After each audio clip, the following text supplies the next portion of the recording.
Okay, so let's talk about kind of going beyond consequences, but in a way, what we're doing is we're staying within consequences, but we're challenging utilitarianism here. Okay, so in some ways, the Green New Deal case is really hard because it's hard to go beyond consequences because it really seems like what we're asking in that case is simply, does the benefit to the whole outweigh the harm done to some? And that is going to come up so often in all sorts of different ethical issues, right? How do we balance the needs of the whole versus the needs of the few? Often that might be about, restricting liberty to benefit more people. But here it's sort of like trading consequences for consequences, right? So we can actually challenge utilitarianism itself, right? Utilitarianism is going to argue, right, the goal is to maximize overall utility. And so we have to figure out, like, okay, is that necessarily true? Now, we know that Kant would say, not always, right? That, like, you can't just maximize utility if it involves denying somebody rights. But we can do a little bit more here, right? Now, by the way, before I go to the next slide, it's important to understand that you have to be thinking about going beyond utilitarianism, because I don't think you can argue that the intensity of the suffering of low-income individuals just outweighs the benefits of getting rid of the internal combustion engine by itself. There may be other reasons to not move to electric vehicles. Maybe they're not as good for the environment as we think, blah, blah, blah. But if global climate change is an existential crisis that could literally affect, everyone on the planet in a very serious way, it's hard to argue that suffering is outweighed by the suffering of making it harder to buy cars, right? So we've got to do something else. We got to think about what the alternatives would be. You'd have to argue that some people's concerns actually should matter more than others. So let's see how we would do that, okay? There we go. So it's weird to do this. Ideally, I would spend a week or two introducing you to this thinker and another thinker, but I just want to give you a very basic approach so that you can understand that there are ways to challenge utilitarianism. So, a few of you may have read Rawls in another context. I know, Eric, you're in the Great Ideas class and encountered Rawls that way. So Rawls, contemporary thinker, passed away a few years ago. He argues that a fair society is actually not the society with maximum utility of the many at the expense of the few, right? So you imagine, for instance, a slave society that was like really prosperous and only a small percentage of people were slaves. We would say, like, of course that's not a just society. The question is, why is it not just? Now, set aside slavery, because that involves literally depriving people of their freedom, okay? But you could see that clearly something's off about the utilitarian idea there. So what he says is a fair society is one we would all agree to if we didn't know who we would be in that society. So imagine we're setting up society from scratch. We're trying to think of some basic principles to guide it. And we need to forget who we are, right? Because if I didn't forget who I was and I knew I was a fairly affluent, white, male, heterosexual Christian, I'm going to favor laws that favor that type of person, right? So I have to imagine, well, I could be... have a very different identity, right? It could be a transgendered individual, a religious minority, et cetera, et cetera. And so I would want to make sure that my rights were protected if I were in one of those groups. But in addition to that, he also says that we'd also say that it's okay if there's inequalities in society, that lawyers make more than bus drivers or something like that, okay? But if there are inequalities, they should benefit all, but here's the important part, especially the least well off. That gives us a challenge to utilitarianism, because that says, like, tie goes to the low income person, because we have an argument that we should focus on and prioritize the people at the bottom of society rather than treating all people's interests the same. Now, he gives a reason why, so I want to explain that.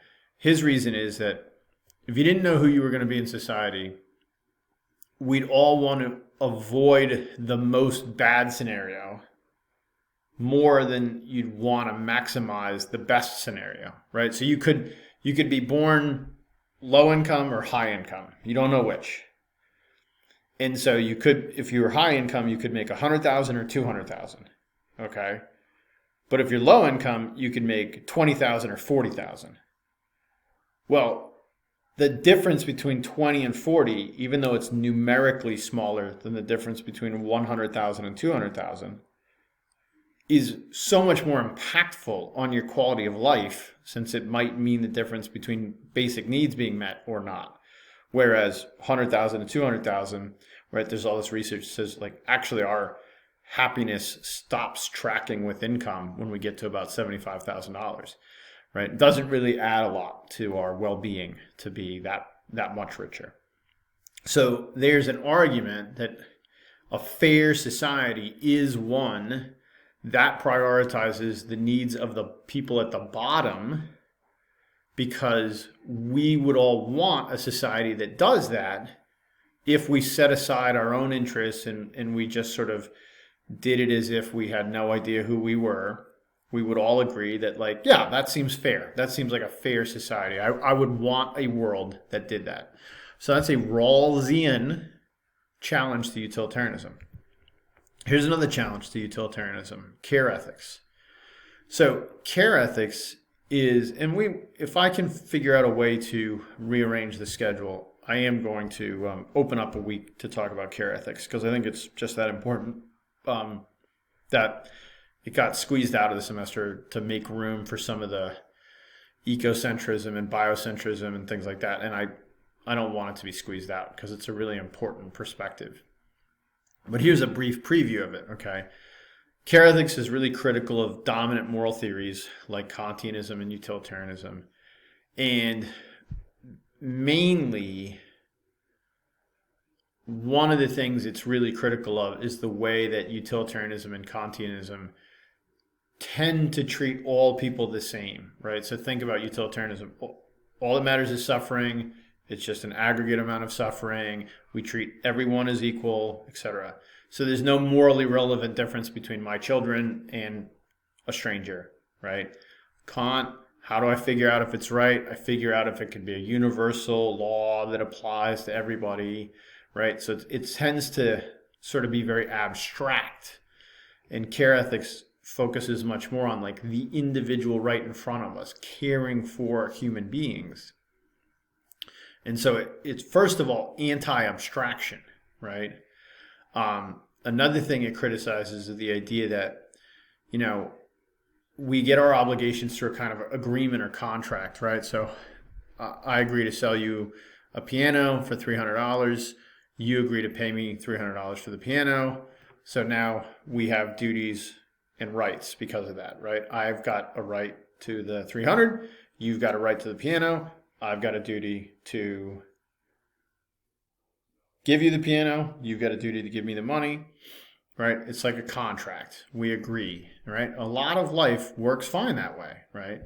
Or, we all have to agree to follow the speed limit because it keeps us all safe, right? So we all agree to play by a set of rules, either implicitly or explicitly, like when we literally make a deal. But to think of all of our ethical obligations that way leaves out a lot. The book makes this point when it talks about future generations, right? That we have obligations to future generations, even though they're not around to be part of this contract. So we clearly have obligations to people outside of this contract, says the book. But think more broadly, right? Does it really work that all people sort of voluntarily agree to everything? Children don't agree to be born. So they come into a world with a bunch of needs and some responsibilities, but they didn't freely choose those, right? They didn't choose to be born. You can't really say that, oh, well, my duties it's all just about rational people agreeing. Well, what about severely mentally disabled people? What about people with Alzheimer's? What about small children? What about animals, etc.? Right? So care ethics is going to show us that like we really shouldn't be thinking of things in terms of voluntary contracts between equal people. Instead, we should almost use the family as our like the model for how we think about obligations. So think about family and think about the fact that like there is inequality in a family, right? Parents have more power than children, right? And so we should be attentive to the fact that there's that inequality. And it means that parents have the obligations that parents have to their kids are very different than the obligations kids have to their parents. And one of the reasons why is that kids are exceptionally vulnerable. So parents have an obligation to take care of this vulnerable being. And similarly, care ethics argues, we as a society have an obligation to take care of the most vulnerable, whether that be the homeless, the poor, the severely mentally disabled, whatever, right? People who are at high risk deserve our special focus and attention, right? So, and you could think of all sorts of categories of people that we might apply that thinking to, right?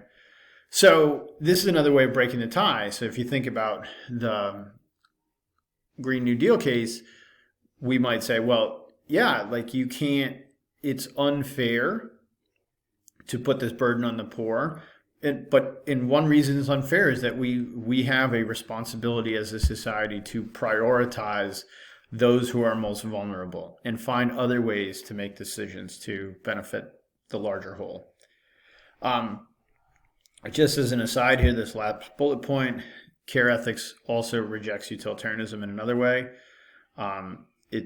It's going to suggest it's wrong not to provide special attention to those close to us. In other words, I do nothing wrong to prioritize my own children, right? Utilitarianism, we should treat everyone the same. Care ethics is the opposite of that.